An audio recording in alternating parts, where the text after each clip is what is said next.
തിങ്കളാഴ്ച വൈകിട്ട് കുടുംബസമേതമായിരുന്നു വിവേക് കിരൺ ദർശനം നടത്തിയത്. ദേവസ്വം അഡ്മിനിസ്ട്രേറ്റർ OP അരുൺകുമാറും ദർശന സമയം ഇവർക്കൊപ്പമുണ്ടായിരുന്നു. ദൃശ്യങ്ങൾ പകർത്തിയ പ്രാദേശിക മാധ്യമ പ്രവർത്തകരോട് ദേവസ്വം ജീവനക്കാർ ദൃശ്യങ്ങൾ ഡിലീറ്റ് ചെയ്യാൻ ആവശ്യപ്പെട്ടു. ഗുരുവായൂരിൽ VIP-കൾ ദർശനം നടത്തുന്നത് സാധാരണ ദേവസ്വം ബോർഡ് മാധ്യമ പ്രവർത്തകരെ അറിയിക്കാറുണ്ടെങ്കിലും വിവേക് കിരണിന്റെ വരവ് ആരെയും അറിയിച്ചിരുന്നില്ല. എന്നാൽ ആ സമയം ക്ഷേത്രത്തിലെത്തിയ ഒരു പ്രാദേശിക മാധ്യമ പ്രവർത്തകൻ ദൃശ്യങ്ങൾ പകർത്തുകയായിരുന്നു. ഈ സമയം ദേവസ്വം കാവൽക്കാർ മാധ്യമ പ്രവർത്തകനെ പിടിച്ചു തള്ളുകയും ദൃശ്യങ്ങൾ ഡിലീറ്റ് ചെയ്യാൻ സമ്മർദ്ദം ചെലുത്തുകയുമായിരുന്നു. എന്നാൽ മുഖ്യമന്ത്രിയുടെ മകൻ ദർശനത്തിന് എത്തുന്നുണ്ടെന്ന വിവരം ദേവസ്വത്തിൽ നിന്ന് അറിഞ്ഞാണ് മാധ്യമപ്രവർത്തകൻ ക്ഷേത്രത്തിലെത്തിയത്. ഇതാണ് CMOയെ കുഴയ്ക്കുന്ന ചോദ്യം. കാരണം 2-3 ഉയർന്ന ഉദ്യോഗസ്ഥർക്ക് മാത്രമാണ് ഇക്കാര്യം അറിയാമായിരുന്നത്. ശബരിമലയിൽ മോഹൻലാൽ അതീവ രഹസ്യമായി മമ്മൂട്ടിയുടെ പേരിലെടുത്ത ഉഷപൂജയുടെ ചീട്ട് പരസ്യമായ സംഭവത്തിനും ഇതുമായി സമാനതകൾ ഏറെയുണ്ട്. ദേവസ്വം ബോർഡ് ഇതേക്കുറിച്ച് അന്വേഷണം നടത്തിയെങ്കിലും ഒരു തെളിവ് ലഭിച്ചില്ല. ശബരിമലയിലെ തന്ത്രി കണ്ഠര് രാജീവരുടെ നിർദ്ദേശാനുസരണം അദ്ദേഹത്തിന്റെ മകൻ കണ്ഠര് ബ്രഹ്മദത്തൻ നേരിട്ട് എഴുതിച്ച ചീട്ടാണ് ദേവസ്വം ബോർഡിലെ ചില ഉദ്യോഗസ്ഥർ ചോർത്തി ഒരു പ്രമുഖ ദൃശ്യമാധ്യമത്തിന് നൽകിയത്. മമ്മൂട്ടിക്ക് ക്യാൻസർ ആണെന്ന വാർത്തകൾ അദ്ദേഹമോ കുടുംബമോ ഇതുവരെ അംഗീകരിച്ചിട്ടില്ല. ചില ഓൺലൈൻ മാധ്യമങ്ങളും 1-2 ദിനപത്രങ്ങളും മാത്രമാണ് പ്രസിദ്ധീകരിച്ചത്.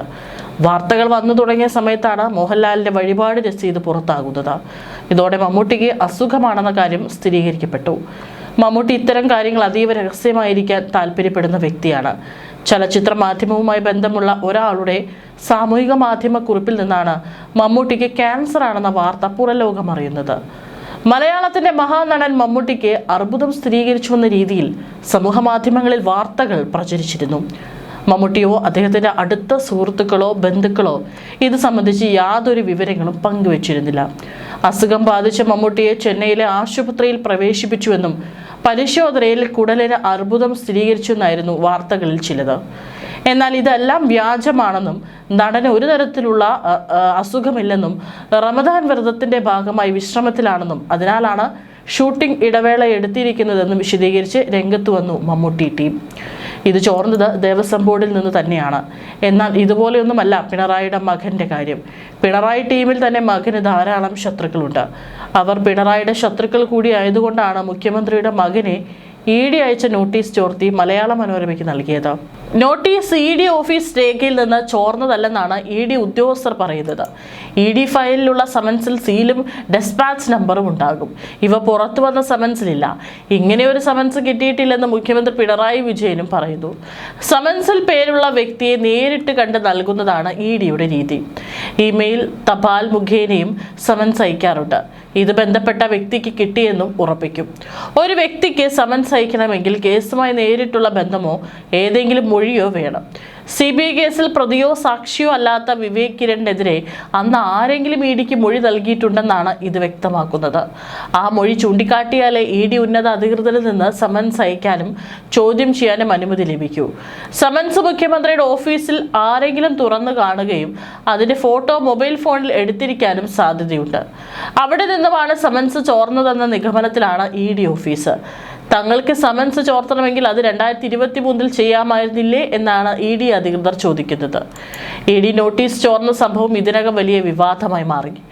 ED ആസ്ഥാനത്തും പരാതികൾ എത്തിക്കഴിഞ്ഞു. അങ്ങ് ഡൽഹിയിൽ വരെ സംഭവം വലിയ കോളിളക്കമുണ്ടാക്കി. സമൻസ് മനോരമയിൽ വന്നത് എങ്ങനെയാണെന്ന് കണ്ടെത്തി നൽകണമെന്നാണ് ഉന്നത ഉദ്യോഗസ്ഥരുടെ നിർദ്ദേശം. എന്നാൽ 2023 ചോരാത്ത ഒരു വിവരം 2025 ചോർത്തുന്നത് എന്തിനു വേണ്ടിയാണെന്നാണ് ED ഉദ്യോഗസ്ഥർ ചോദിക്കുന്നത്. അതേസമയം ക്ലിഫ് ഹൗസിലല്ല വിവേക് താമസം എന്നതിനാൽ സമൻസ് മടങ്ങിയെന്ന വിശദീകരണമാണ് മുഖ്യമന്ത്രി നൽകുന്നത്. ക്ലിഫ് ഹൗസിൽ എന്താണ് നടന്നതെന്ന് തങ്ങൾക്കറിയില്ല എന്നാണ് ED ഉദ്യോഗസ്ഥർ പറയുന്നത്. അന്ന് സമൻസ് നൽകാൻ കൊടുത്തുവിട്ട ED പ്രതിനിധിയോ കേസുമായി ബന്ധപ്പെട്ട അന്നത്തെ ഉദ്യോഗസ്ഥരോ ഇത് ഫോട്ടോ എടുത്ത് സൂക്ഷിക്കാനുള്ളതാണ് മറ്റൊരു സാധ്യത. ഇവരാരും ഇപ്പോൾ EDയിലില്ല. എന്നാൽ അന്ന് ആരാണ് സമൻസുമായി ക്ലിഫ് ഹൗസിൽ എത്തിയത് എന്നതിന് വ്യക്തമായ തെളിവുണ്ട്. അവരുമായി ഇപ്പോഴത്തെ ED ഉദ്യോഗസ്ഥർ കൃത്യമായ ആശയവിനിമയം നടത്തിയിരുന്നു. അവർ സമൻസ് ചോർന്ന വിവരം പൂർണ്ണമായി നിഷേധിക്കുകയാണ്. സമൻസ് ചോർന്നതിന് പിന്നിൽ വ്യക്തമായ രാഷ്ട്രീയ അജണ്ടയുണ്ടെന്ന് ഉദ്യോഗസ്ഥർ പറയുന്നു. SNC ലാവ്ലിൻ കേസിൽ 2023 ശേഷം EDക്ക് മുന്നോട്ട് പോകാൻ കഴിഞ്ഞിട്ടില്ല. അന്ന് കേസ് അന്വേഷിച്ച ഉദ്യോഗസ്ഥരാരും ഇപ്പോൾ EDയിലില്ല.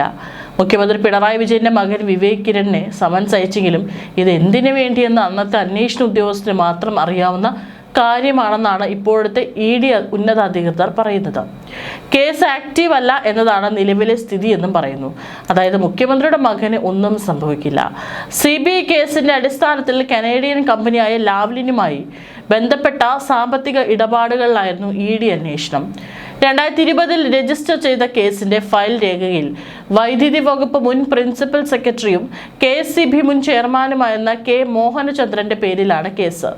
ചില പ്രതികൾ മരിച്ചെങ്കിലും അന്വേഷണത്തിന്റെ തുടർച്ചയ്ക്ക് കുറ്റപത്രം സമർപ്പിക്കാനും അതൊന്നും തടസ്സമല്ലെന്ന് ED കേന്ദ്രങ്ങൾ വ്യക്തമാക്കുന്നു. 2023 ഫെബ്രുവരി 14 അന്നത്തെ ED assistant director PK Anand Vivek കിരണിനെ സമൻസ് അയച്ചത്. ക്ലിഫ് ഹൗസ് വിലാസത്തിലല്ല താമസിക്കുന്നതെന്നും വിദേശത്താണെന്നും വ്യക്തമാക്കിയിട്ടും സമൻസ് നൽകുകയായിരുന്നു. ഇങ്ങനെ ഒരാൾ ഈ വിലാസത്തിലില്ലെന്ന് പറഞ്ഞ് സമൻസ് മടക്കുകയായിരുന്നു. എന്നാൽ സമൻസിന്റെ വിശദാംശങ്ങൾ മുഖ്യമന്ത്രിയുടെ വസതിയിലെ ഉദ്യോഗസ്ഥരെ ധരിപ്പിച്ചിട്ടുണ്ടെന്നാണ് ED അധികൃതർ പറയുന്നത്. കേസുമായി ബന്ധപ്പെട്ട് SNC ലാവ്ലിനും വൈദ്യുതി കരാറിന്റെ ധാരണാപത്രത്തിൽ സാക്ഷിയായി ഒപ്പിട്ട വിദേശ മലയാളി വ്യവസായി ദിലീപ് രാഹുലിനും ED സമൻസ് അയച്ചതായാണ് സൂചന. ഈ സമൻസും കൈപ്പറ്റിയിട്ടില്ല. ദിലീപ് രാഹുലിനെ ചോദ്യം ചെയ്യാൻ ഇന്റർപോളിന്റെ സഹായം തേടിയതായി കോടതിയെ CBI അറിയിച്ചിരുന്നു. പിന്നീട് ഇതിൽ തുടർ നടപടികളൊന്നും ഉണ്ടായില്ല. EDയും ദിലീപ് രാഹുലിനെതിരെ ഇന്റർപോളിന്റെ ബ്ലൂ കോർണർ നോട്ടീസിന് നടപടി തുടങ്ങിയെങ്കിലും എങ്ങും എത്തിയില്ല. CBI കേസിൽ പ്രതിയല്ലാത്ത ദിലീപ് രാഹുലിനെതിരെ എങ്ങനെയാണ് ഇന്റർപോളിനെ സമീപിക്കുക എന്നതിലും വ്യക്തതയില്ല. 2023 സമൻസിന്റെ ചിത്രം എടുത്തവർ ഇപ്പോൾ പുറത്തുവിടാനുള്ള സാധ്യതയാണ് കാണുന്നത്. മനോരമയിൽ ഈ വാർത്ത അച്ചടിച്ച ലേഖകൻ മിഥുൻ കുര്യാക്കോസ് ദീർഘകാലം മനോരമയുടെ ഡൽഹി ലേഖകനായിരുന്നു. അതിനാൽ ലേഖകന് വിവരം കിട്ടിയത് ഡൽഹിയിൽ നിന്നാണെന്ന് മുഖ്യമന്ത്രി കരുതി. എന്നാൽ ഡൽഹി ED ഓഫീസിൽ ഇത് സംബന്ധിച്ച് രേഖകൾ ലഭ്യമല്ലെന്ന് മനസ്സിലാക്കിയതോടെ മുഖ്യമന്ത്രി ഞെട്ടി. സമൻസിന്റെ വിവരങ്ങൾ മുഖ്യമന്ത്രിക്ക് കൃത്യമായി അറിയാം.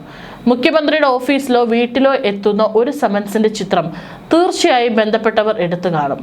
മുഖ്യമന്ത്രിയുടെ വസതിയിൽ ഒരു സമൻസ് നൽകുമ്പോൾ അതിന്റെ കോപ്പി ബന്ധപ്പെട്ടവർക്ക് എടുക്കാൻ ED ഉദ്യോഗസ്ഥർ തടസ്സം നിൽക്കുമെന്ന് കരുതാൻ വയ്യ. മുഖ്യമന്ത്രി പിണറായി വിജയന്റെ മകൻ വിവേക് കിരണിനെ എൻഫോഴ്സ്മെന്റ് ഡയറക്ടറേറ്റ് സമൻസ് അയച്ചത് SNC ലാവ്ലിൻ കേസുമായി ബന്ധപ്പെട്ടാണെന്ന വിവരങ്ങൾ വൈകിയാണ് പുറത്തു വന്നത്.